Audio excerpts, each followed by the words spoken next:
Thank you, Mr. Speaker. Bravo. Here, here. I rise in this House today to express the frustration of the people of Canada at an institution that has belligerently refused to reform itself over the years. An institution that is now at the heart of the worst spending scandal in Canadian history. And still, we see the senators, the Liberal and Conservative senators, and the Liberal Party working with them to try and deflect people from the fact that we have an unelected, unaccountable body that feels that they are entitled to take money when they want it, how they want it, and when they are under pressure, they say, well, you know what, maybe we'll start providing a few receipts. Would that make it go away? Well, that won't make it go away.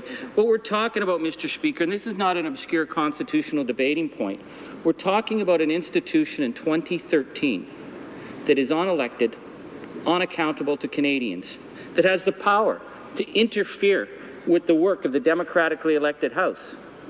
That it was the House of Commons that passed a bill on dealing with catastrophic climate change because that's what Canadians want action on. And it went to that other chamber, the red chamber. And it's not called the red chamber just because of the carpet.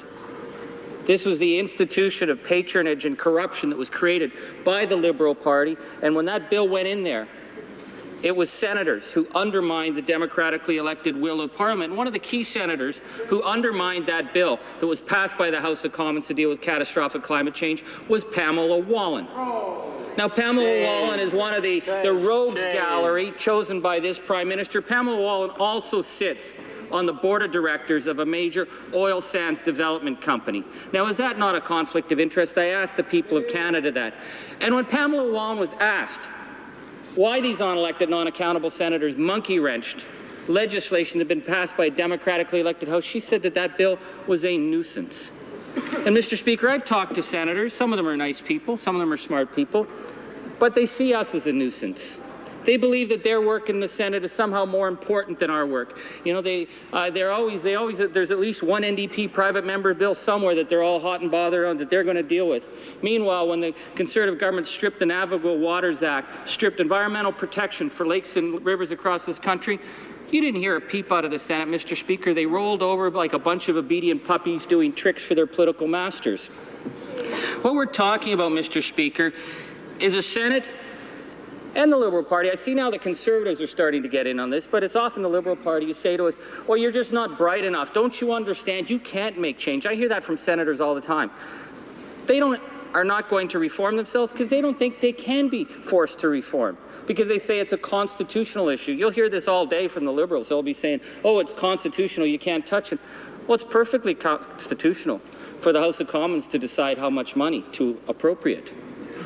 And I say, Mr. Speaker, given the abuse of the taxpayers, given what has happened in this House, in the other chamber, that it is time to turn off the taps. And is there a precedent for it? Well, certainly, Mr. Speaker. We come from the Westminster tradition, and do you know in the House of Lords, they don't get a salary. Oh no, the peers, they don't get a salary. What they do get actually is they get a per diem if they show up. Now, imagine this situation where we have people, hacks, party pals, who get to sit there till they're 75 and they cannot be fired. They can't be fired. Today, someone from the media asked me, were you shocked that Mike Duffy missed half the committee meetings? I said, heck no, I'm shocked that he even showed up. There's no obligation for him to get to show up. They can't be fired. This is the thing that all the Conservatives are looking at each other and sort of grinning about. Patrick Brazeau, a man who's certainly disgraced the public office, he can't be fired. He's in there till he's 75. He's a $7 million man.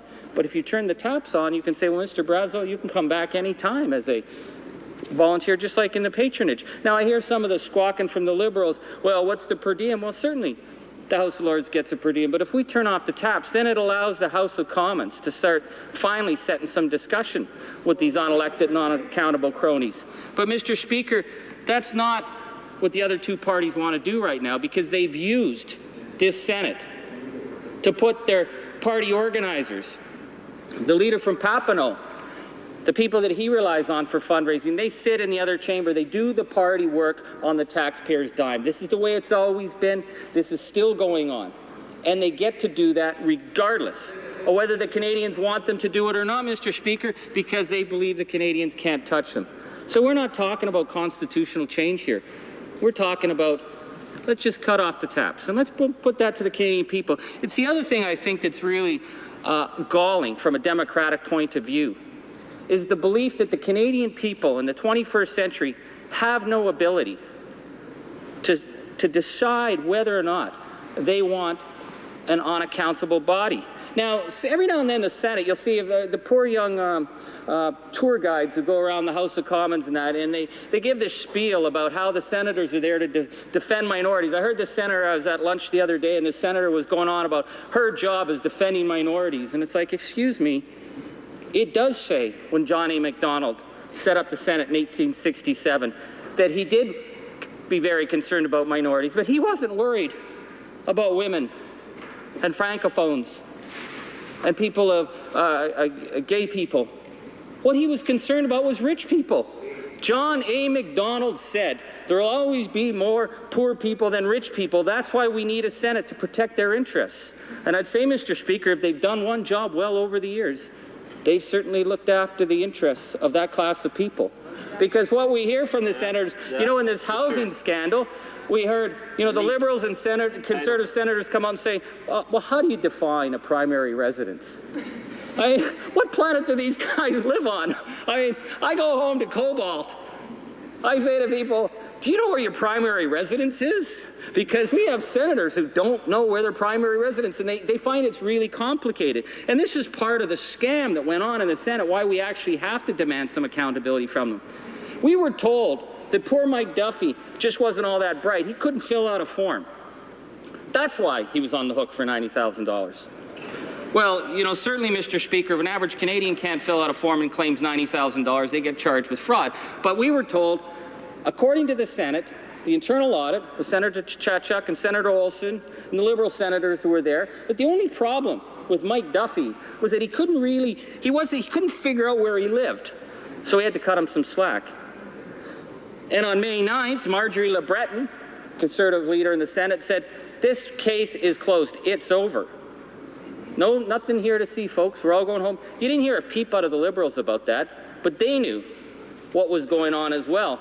And then we find out, because of the potentially illegal check that was written out of the Prime Minister's office from Nigel Wright to Mike Duffy, and the light was forced back on him. Now we find out that, hey, it just wasn't the fact that he didn't know where he lived, but he couldn't seem to fill out an expense form because he'd turn in an expense form, it'd be rejected. He'd turn in another one, it'd be rejected. How many times does someone send in improper forms that even the Senate rejects without someone saying there's a pattern here of the abuse of public trust? That was what was going on with Mike Duffy, and I'd be fascinated to see what they say about Pamela Wallin if we ever finally get that, or maybe the Liberal and Conservative senators will gang up and keep it hidden. And now, Mr. Speaker, we see that there's a number of senators in the box right now, the penalty box, and none of them have responded with honor. And that's a fundamental thing. No, not at all. Public honor. The fact that we are called here to represent something better than ourselves. The leader, the Liberal leader the member for Papineau, he praised Matt Carb the other day. He said Matt Carb did the right thing. Now, what did Matt Carb do that was so good? Matt Carb, the Liberals didn't kick him out of the caucus. He quit the caucus so he could go after the Senate. He could go after his old comrades because he wasn't going to pay the money. Patrick Brazeau says he's not going to pay the money. Mike Duffy didn't even have to worry about paying the money because he just called up Nigel Wright and said, give me $90,000 or I'm not paying the money. So Nigel Wright paid him the $90,000. Now, Pamela Wallin. Do you think Pamela Wallin is going to easily fork that money out? That's going to be an interesting one, Mr. Speaker. So the question here, in 2013, when you have a group of people who are defiant, who cannot be fired, who refuse to be accountable to Canadians on the most basic things, we don't have to get into a constitutional debate with them. We simply say, enough's enough, we're turning off the taps. Now, if they want to come back to us and discuss a role, and what would be fair. I mean, I'm sure we could do carpooling. I'm sure we could talk about stuff. We could look at the situation in England where the peers, the House of Lords, they come and they just get a per diem. You don't show up, you don't get paid. We could discuss that. But then it would restore it to the democratically elected House to decide what to do with that chamber over there, because they're not going to reform themselves. Thank you much, Mr. Speaker. Questions and comments?